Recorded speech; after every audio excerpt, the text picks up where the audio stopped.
เบิ่งผู้ใดก็เป็นตาแพงโอ้น้องแก้มแดงคืองามแท้ล่ะได้มาเห็นเป็นตาฮักแท้นาแนมเบิ่งเจ้าให้จนบ่ละสายตาเป็นบุญพลาที่ให้ได้มาพบผ่านเลือกใจเด้สาวหน้างิ้วใส่เสื้อสีสิวโอ้ยน่าสอนแก้มขาวๆต้องยกให้สาวหน้าทอนขาวสำใดก็ให้เบิ่งนิ้วในมอนสาวนุ่นแดงบางอ่อนแก้มอ่องต้องเทเดนางดงมาไฟก็บ่น้อยหนามีแต่ผู้ถือตาปะบ่ได้จักคนเว้าเต็มปากและเว้าตร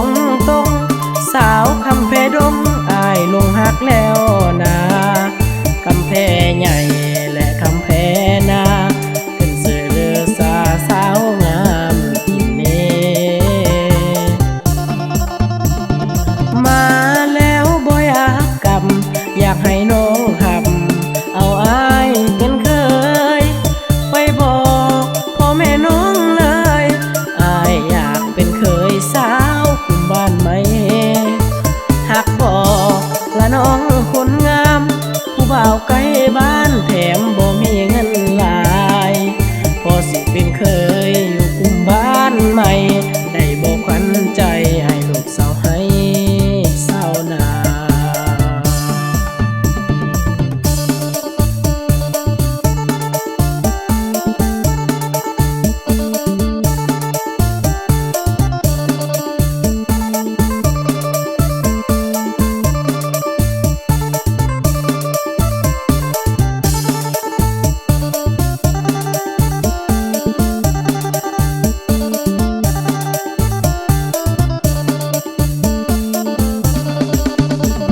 ใจเด้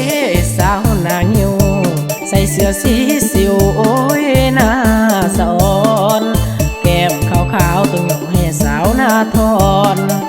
ขาวสำใดก็ให้เบิ่งนิ้วในมอนสาวนุ่นแดงบางอ่อนแก้มอ่องต้องเทเดนาง